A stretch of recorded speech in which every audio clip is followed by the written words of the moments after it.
All right. Okay. All right. Looks like I got both feeds going. I think. Uh-oh. The wheel of death came back. Hopefully we can. Yep. Yeah. There we go. Okay. Man, it's like man. I'm looking at my computer like having a hard time doing two things at once. If I ever teach a class where I'm like teaching how to fight like two people or more at once, I'm in trouble because my computer can't seem to keep up.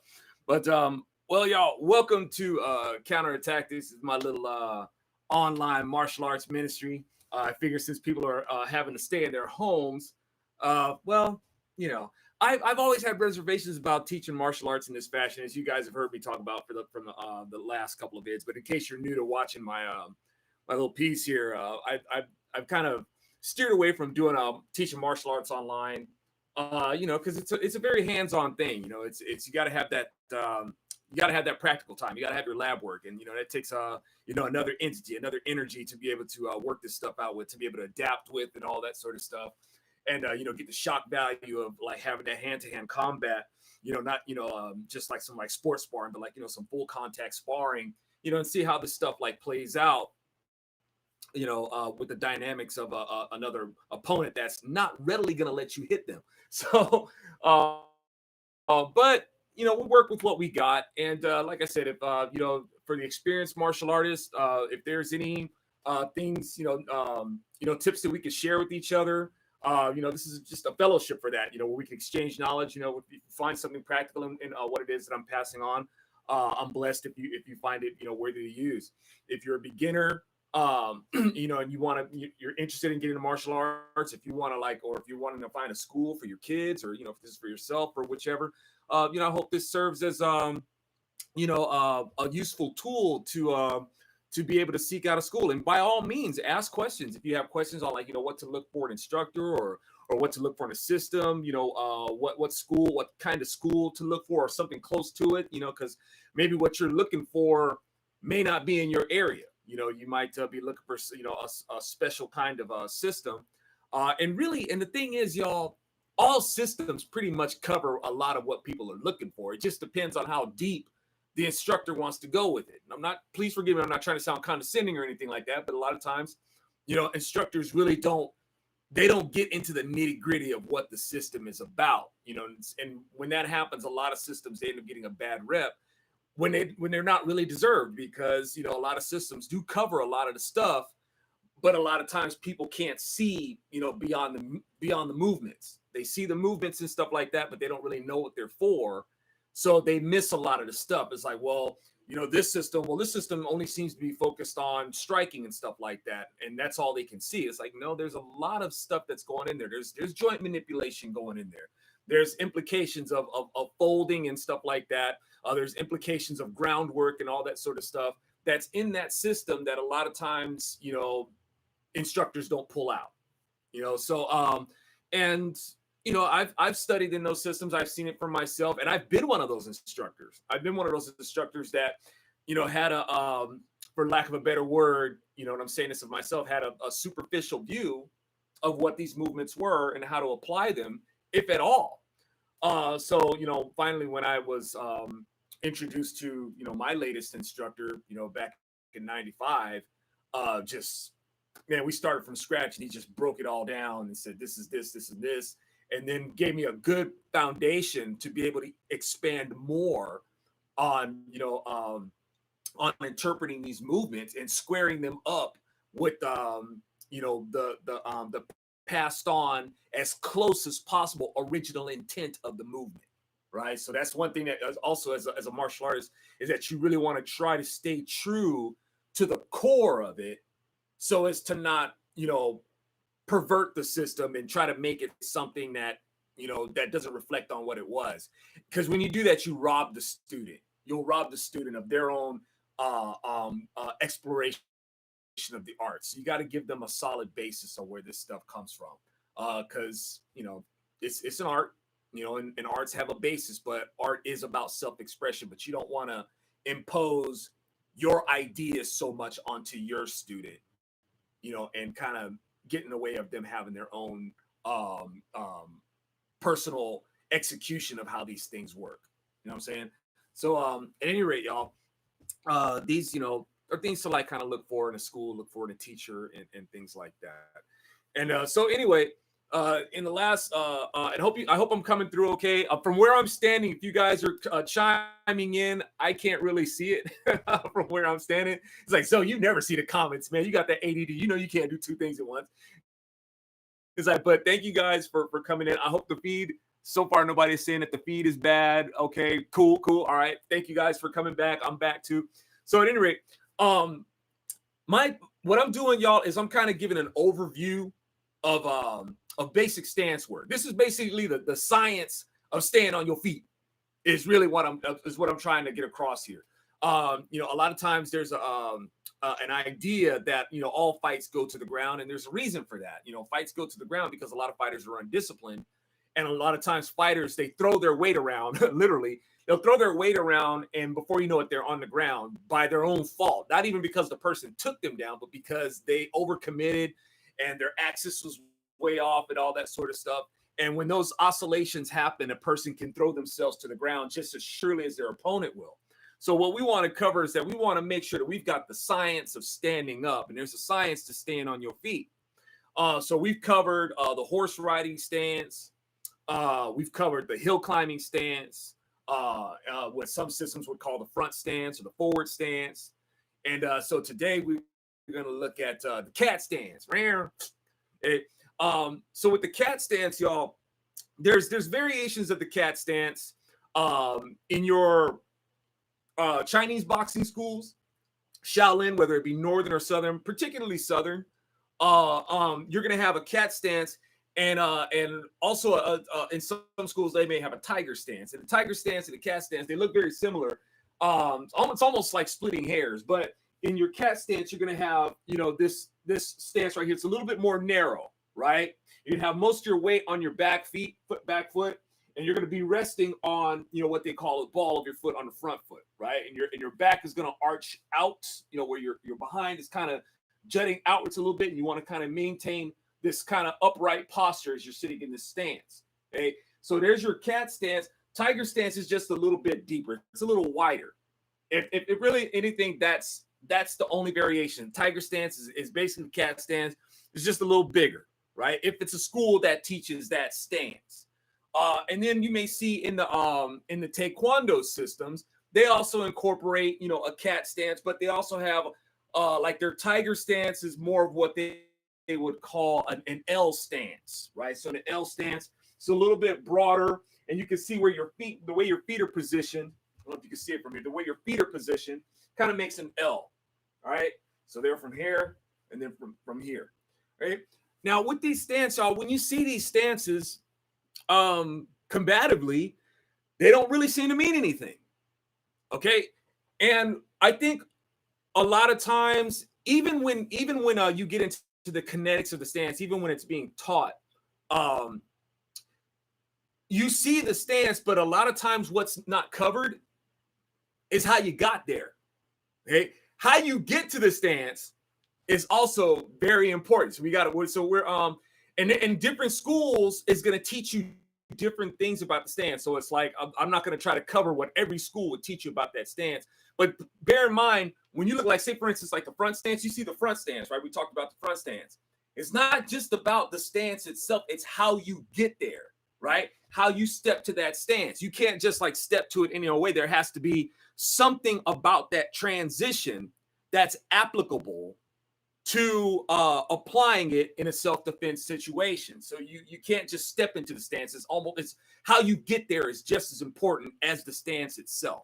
And it's the same thing with the cat stance. How you get there and what you do with it is important. Because I remember when I was first learning the cat stance, like when I was starting in Taekwondo and also Shorin-ryu karate, we went over the stance, but how we got there wasn't really something that was focused on. It was more of a stance that you trained from, but you didn't really train to use it.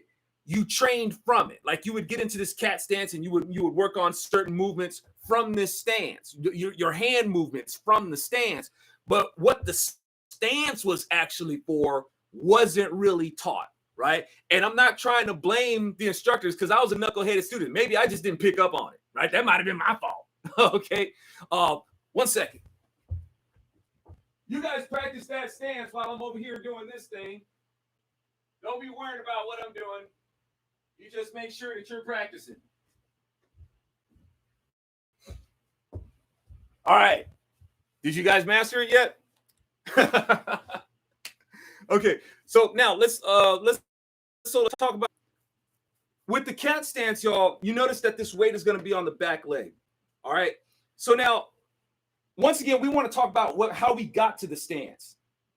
So actually, let's talk about this first. We got this stance on the back leg. So let's say, for instance, you go into the clinch. You get into the clinch now. Your opponent you've either decided to fold the space with your opponent, or your opponent has compromised your guard and is now in your space. So if you guys are, like, say, for instance, in the clinch, you want to be able to use that stance to be able to start throwing your knees, right? Whether you want to throw them straight up, like going towards the abs, right? Or if you want to try to connect with that solar plexus, that'd be really great. You want to knock the wind out of your opponent. If you want to use that, if you want to come sideways and try to get some rib action or whatnot, if you want to use that stance to start working on your sweeps, that's where the cat stance starts to come in, y'all. Because what you're training is this stability. Remember, as you do this stance, you want to have your axis straight up and down. And you got to have legs where when you're shifting that stance, you got to have the legs to be able to support you. Okay? Because your opponent's trying to tear you from one side to the other. You've got to be able to move with your stance and be able to stabilize and be able to withstand the weight and the speed of what he's doing. All right, he or she, whichever. So when you have the stance, if you're gonna leave yourself on one leg for a minute, you better make sure that leg is trained, your left or your right, to be able to sustain you while you're executing these movements. Whether you're trying to connect with your knees, whether you're trying to connect a lock with your foot, whether you're trying to pull a sweep or whichever, or if you're trying to set up for a throw, you got to make sure that your stance is gonna hold you up. That's where the cat stance comes in. All right. So this this dainty looking stance that we have, that's what that's for. Because I tell you what, if you guys want to try it, go ahead and sit in the stance. Just drop, like 70% of your weight on your back leg, and just hold that stance for a second. See if you don't start to feel the burn. You're gonna feel the burn, but it will develop your strength. So that way, when you're in that position where you're with your opponent, you can start working those knees, and it shouldn't take you that. You shouldn't be working on them that long. All right, you should be able to hold that stance long enough to be able to connect with your knees, work your sweeps or whichever, long enough to be able to dispatch your opponent, or make your opponent want to disconnect with you, right? Okay, so we're looking at being able to throw these kind of like ballistic movements. Offsetting balance movements. You want to be able to sweep your opponent out. The other thing, y'all, so like say for instance in the Wing Chun system, you'll see the stance being moved. If you can kind of see it from here, all right. So we're here like this. You'll see in the Wing Chun system they're shifting their weight. You can see this, right? Right. Forgive me if my form is a little bad. I haven't done Wing Chun in a long time. Okay, but so you see the stance right here, but what this is looking at, y'all, remember Wing Chun specialized, not that it's exclusively for, but specialized in escape, right? So it's basically a woman who's trying to defend herself, and I won't give you guys the long story of that, but basically it's designed to escape. Okay, so there's a lot of these movements where she's focused on using her body, right? Because like say for instance, here's my torso, right? These muscles. There's some muscles in there. I promise. There's some muscles. These muscles combine. When you shift this right here, these muscles together are going to be pretty much stronger than anybody's arm, right? So you put these ab muscles in there, using these combined together and twisting your body. It's going to be kind of difficult for a person to hold on. All right. So what I want to be able to do is, this person's got me into the clinch. I want to be able to shift my weight here. Right, I want to be able to shift and drop. So I'm like, boom, I go into the clinch, right? I end up in the clinch with this person. I want to be able to shift and lift. Like say, for instance, imagine this arm is going underneath their armpit. I want to be able to shift and lift, right? So this person is going to be twisting here, shift and drop. Now this person is here, shifting, lifted up, and then I'm dropping. That's where this stance comes in, right? Moving to your cat stance. So you're moving with and you want to be able to shift really quick and shift their weight. All right, shift, lift, drop. That's where this stance comes in. All right, so once again, these stances, like say for instance, you look at them and you'll see the variations of them: cat stance, tiger stance, L stance. And an L stance, y'all, I figure comes out of in Chinese boxing, they also have a stance called the bow and arrow stance. Okay, it's similar to the L stance that they have in the Taekwondo systems or Kido or Tang Sudo. They have that L stance, and then in the Chinese boxing system, it's a little variation here. You're gonna roll your front foot inwards and put your weight on your back foot. And they call this the bow and arrow stance. Now, stances like that, like say for instance, when you see the L stance, you kind of try to cover the whole bunch of bases at once with the variations of the stance: cat, tiger, L, and bow and arrow stance. Remember, we're talking about it's not just the stance itself; it's how you got there. And once again, y'all, if we can talk about this cat stance and how it can end up in this bow and arrow stance, if your opponent is applying forward pressure to you, right? It's like you get into like basically you're gonna lock horns, right? You get into the situation where you're locking horns and there's one person pushing against another, right?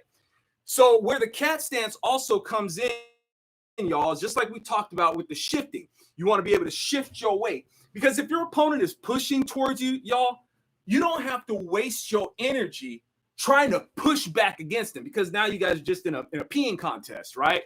You know, and once again, like I said, you basically locked horns. So rather than locking horns, you're going to shift your weight. This person wants to come forward so bad, we'll let him, right? I'm going to use that person's energy, shift my weight, right, and introduce him to the ground. Now, the same thing can be said, like, so there's, with my cat stance, if I'm here, instead of taking the weight of maybe a person up at least 180 pounds, 230 or whichever, me trying to muscle against them if they want to come forward, right? We can get into the clinch and stuff like that and whichever, but if I'm feeling this person really wants to come forward and drive me back, rather than me trying to resist against this person, why not just shift my weight, right? He wants to go forward anyway, I'll let him. And now where we get into, like, say, for instance, the tiger stance or the L stance or even the bow and arrow stance is L stance is for really pulling them in. It's like, okay, I can sense that you really want to come forward, right? So what I'm going to do is I'm going to accelerate your movement forward. I'm going to exacerbate it. So what I'm going to do is I'm going to go ahead and drop into that L stance, right? Or even in the Chinese system, the bow and arrow stance, and I want to be able to pull while maintaining my standing up posture. Not go down to the ground with them, but be able to stay standing up. And I want to be able to use the strength that I've developed in my legs to be able to sustain this person coming down. But I'm shifting. So I'm not being pushed down with them. I'm accelerating their movement while I'm maintaining myself and let them bypass me. All right. So I want to be able to, as they're coming in, pull and introduce them to the ground here, right? And that's where that bow and arrow stance comes in. It starts from your cat stance. Your cat stance can start to evolve, right? Evolve. They're moving, tiger stance, moving, bow and arrow stance or L stance, like say for instance in your Korean system, right? And then pulling them to the ground. So there's some, I guess a little something for you to think about. So what did we cover so far, y'all? We got the horse stance in the early videos.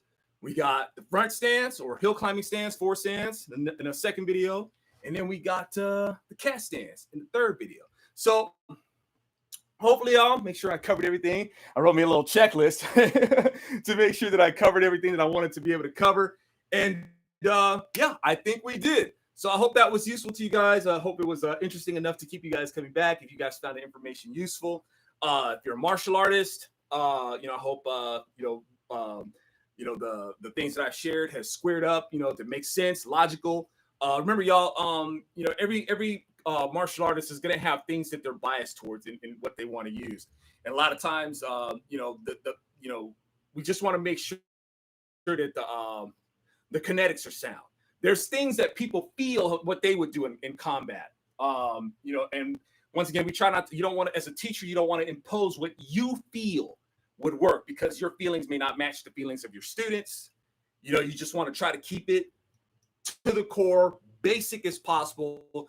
Look at the nature of people, like the common consensus of what people do when they're in fights. You look at their behavior and whatnot, and then you go from there. There's usually a generality of how people will behave, even though everybody's got their own quirks about how they'll do things. There's certain things that people will almost always do, right? Like one example, and you guys have heard me talk about it before. If you stood up right now, chances are you're most likely right-handed, and even if you're left-handed. The thing is that when you're going to throw with your strong hand, you're most likely going to throw with your strong hand, right? If your strong hand is your right hand, you're going to put your left foot in front.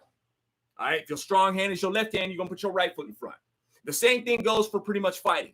So when I base my stance on the commonality of what position people will be in when they get ready to throw down. Most likely they're going to put their left foot in front because most likely they're going to be right-handed. So I practice from there. And when I execute my moves, when I work with my students, that's going to be the same position that they're going to be in. Okay, we switch stances and stuff like that. We practice that, but we start from here because most people are right-handed, and most people are going to put their left foot in front to match their strong right arm, to counterbalance themselves. It's like human nature. That's where I go from there, but I try not to take too many liberties on what makes me comfortable in combat because it wouldn't be suitable for the other student. I just try to match, stick to physiology as much as I can and the behavior of how people will defend themselves. Anyway, y'all, I hope that was useful to you, and I'm so grateful that you guys took the time to stop in and bear with me as I go through my technical issues and whatnot. And we'll do it again on Martial Arts Monday.